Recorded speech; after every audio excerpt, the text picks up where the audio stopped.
ya kalau istilah mantan bos besar gua di farmasi, dia bilang gini, sejinak-jinaknya merpati, selicin-licinnya ular. Kita harus benar-benar bisa beradaptasi gitu. Ada kalanya ya, bos itu tuh kalau pengalaman gua ya, kalau memang sudah tidak suka, lu lakukan hal yang benar aja dengan skor 10, tetap lu hanya akan dianggap skor 6. Sebaliknya lagi, kalau lu memang udah dipercaya, udah disukai gitu, lu lakukan aja tugas kurang lebih 6, itu udah dianggap 8, 9 gitu. Jadi lu apresiasi buat lu tuh jadi lebih tinggi. Tapi jangan sampai lu melakukan kesalahan juga. Bukan berarti karena lu merasa lu yang kedua itu yang udah disukai, terus lu melakukan tugas dengan scoring cuma 3, 2, itu juga salah gitu. Itu juga pasti salah. Tapi intinya tuh ada apresiasi lebih buat orang-orang yang minimal melakukan tugasnya sesuai dengan arahan aja. Dan kalau lu melakukan itu sesuai arahan tapi lu nggak disukai gitu, lu udah pernah melakukan kesalahan sebelumnya, itu akan menjadikan lu yang nggak akan pernah bener. Bahkan lu bener pun kadang-kadang dia nggak biasa aja gitu, emang itu tugas lu. Udah gitu ya, fenomena yang sering gue lihat lagi di kantor itu ya. Karena kan dulu kan gue kan kerja cukup lama ya. Ini kan kantor itu kan bisa dibilang salah satu persaingan juga. Sebenarnya bukan salah organisasinya, bukan salah bosnya, bukan salah bosnya. Tapi memang organisasinya itu juga membuat kondisinya jadi seperti itu. Contohnya gini, ketika ada jabatan kosong di bagian atas ya, itu yang mereka lakukan adalah panel. Panel itu apa sih? Panel itu ya, jadi contoh ada jabatan dari atas piramid A, B, C gitu. Nah, jabatan B ada yang kosong, berarti kan yang C, yang di piramid C itu kan semua kan diambil 5 orang terbaik untuk di panel. Yang terbaik akan ngisi jabatan kosong itu gitu. Nah, 5 orang terbaik itu ketika di panel itu terjadi satu ketegangan sebenarnya. Jadi apa ya, semacam persaingan. Tapi gue unik loh, dulu gue pernah punya temen ya di kantor gue, dia itu menolak di panel loh. Jadi dia ada kesempatan gitu, dia udah cukup senior, terus dia ngerasa nggak usah di panel lah katanya, nggak mau, dia mau jalanin yang seperti sekarang aja katanya. Ya kadang-kadang mungkin sometimes kita ngerasa itu lu bodoh gitu ya, atau lu nggak mengambil peluang gitu. Tapi kemudian gue berpikir lagi gitu, jangan-jangan idealisme seperti ini yang benar, idealisme seperti ini yang membuat lu tenang gitu. Karena setelah gue lihat beberapa kasus ya, setelah mereka di panel naik gitu, mereka akhirnya berubah dalam arti bukan hanya dengan sikap mereka yang berubah, tapi juga pandangan orang-orang di sekitar mereka yang mungkin dulunya adalah orang yang suka sama dia, orang yang dulunya deket sama dia, tiba-tiba setelah naik tuh dia jadi nggak disukai gitu. Nah, fenomena ini tuh gue lihat tuh karena gini ya, ketika lu udah di panel, lu udah naik tuh jadi seorang leader gitu, itu tuh lu tuh dianggap harus bisa mensupervisi tim lu, karena kan lu kan udah pasti punya tim kan. Nah, salah satu cara untuk menunjukkan bahwa lu mensupervisi tim lu adalah dengan lu kelihatan sama top manajemen itu bahwa lu tuh melakukan sesuatu. Di zaman gua dulu kerja itu ada tuh yang sampai mencet orang, ada yang sampai manggil orangnya ke ruangan, terus apa ya, terus dikasih arahan, yang padahal gue yakin tuh ya, sorry to say, itu hanya cara untuk ditunjukkan kepada top manajemennya lagi bahwa ini gue lagi mensupervisi dia gitu, gue lagi membuat dia mengerti gitu, sehingga top manajemen ngerasa oh ya lu memang pantas lah lu gua lolosin sebagai panel untuk ngisi posisi ini gitu.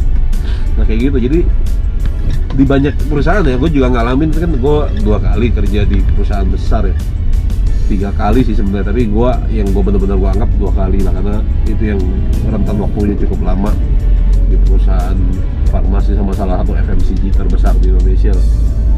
Dan gue ngerasain banget itu terjadi. Jadi pada akhirnya lu jadi nggak objektif lagi, lu jadi melakukan apa ya, lu jadi melakukan ya agak berlebihan jadinya semuanya mensupervisinya gitu. Jadi akhirnya yang kembali lagi kayak tadi, baru dia cuma melakukan kesalahan kecil, pembahasannya bisa berhari-hari gitu. Tapi kayak begini-gini balik lagi sih, kayak gini-gini balik lagi sih dengan cara kita menanggapi. Karena gue sendiri kan pada saat jadi anak baru itu gue pernah ada di posisi itu ya, dimana gue dipanggil, disupervisi, dikasih masukan-masukan yang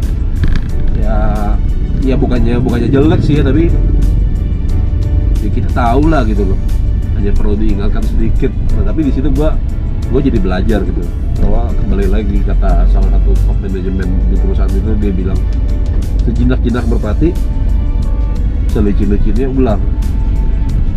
Ya buat apa lu melawan, buat apa lu memberontak gitu. Bisa jadi ya ketika kita ngerasa itu supervisi atau masukan-masukan yang cuma cari muka, bisa jadi malah itu akhirnya berguna buat lu. Gua kasih gambaran kayak tim sepak bola aja ya. Kalau di timnas gitu ya, dia manggil orang banyak tuh dari klub ini, klub A, B, C, tadinya musuh digabungin jadi teman gitu. Kalau misalnya si pemain itu nggak bisa ngikutin aturannya, mungkin pemain itu jago gitu, hebat, dribblenya main di Eropa, tapi dia nggak bisa ngikutin apa yang pelatihnya mau. Pelatihnya punya strategi ABC, pemainnya itu udah sampai Z gitu. Ya akhirnya dia lebih baik gak dimainkan. Bukan karena dia jelek, tapi karena memang tim ini kan mau mengarah ke satu tujuan yang bersama-sama. Jangan sampai karena lu terlalu hebat, lu terlalu jago, terus lu mengacaukan 10 orang lain ya kan. 11 lawan 11 itu filosofi di sepak bola misalnya ya. Sama di kantor pun gitu. Kadang-kadang mungkin ada orang yang merasa pintar, udah ngerti gitu, terus dia melakukan sesuatu tuh atas dasar ya idealisme dia sendiri gitu. Jangan-jangan itu juga sesuatu yang salah gitu. Bisa jadi ketika lu diam, lu tenang, lu ikutin aja arahan, meskipun sebenarnya itu arahan yang tadi gue bilang sebenarnya supervisi yang cari muka juga, tapi bisa jadi itu yang tepat gitu. Beberapa pengalaman gue membawa gue tuh pada titik-titik seperti itu, pada saat-saat gue merasa ya udah gue ikutin aja lah, meskipun dalam hati nggak terlalu suka gitu. Tapi pada akhirnya ya udah, mereka jadi melakukan hal itu jadi ikhlas, jadi akhirnya oh yaudah ini orang bisa dikasih tahu gitu. Gue panggil yang lain aja deh, korbannya jadi orang lain. Bisa seperti itu loh ya. Tapi emang gitulah, itu dunia pekerjaan ya, dunia kantor gitu, organisasi itu pasti rentan dengan konflik. Tinggal kita yang gimana caranya menyikapi konflik itu. Apakah kita mau ada di dalamnya, atau kita mau bermain aman dengan main di luar box. Kalaupun kita ada di dalamnya, pilihan ada lagi.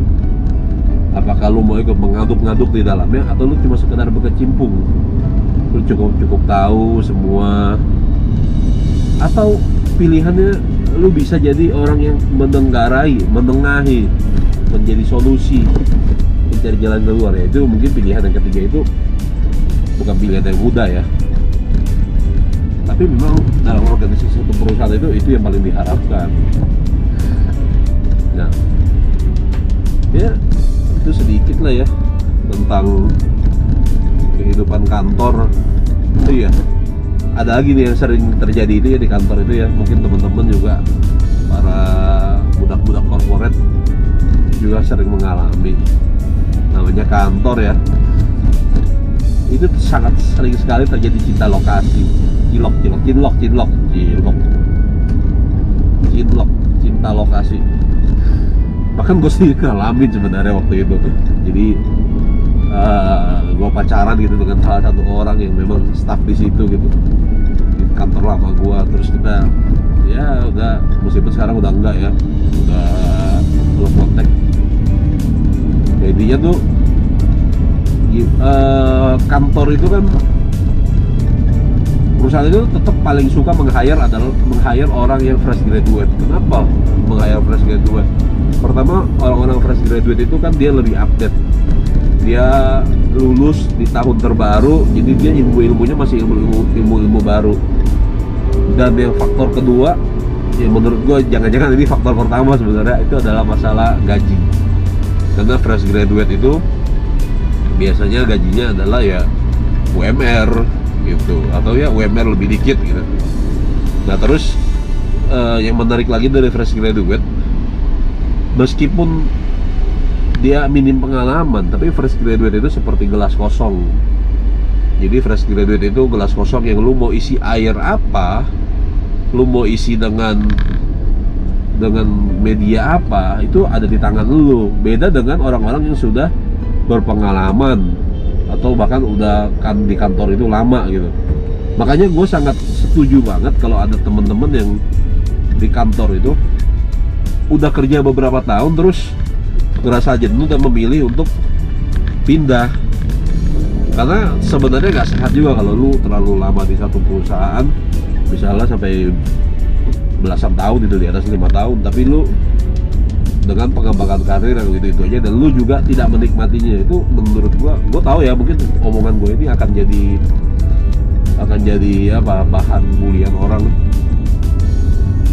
Ya sebenarnya kadang-kadang banyak pertimbangan. Nah kita balik lagi ke yang fresh graduate dan cinlok tadi ya,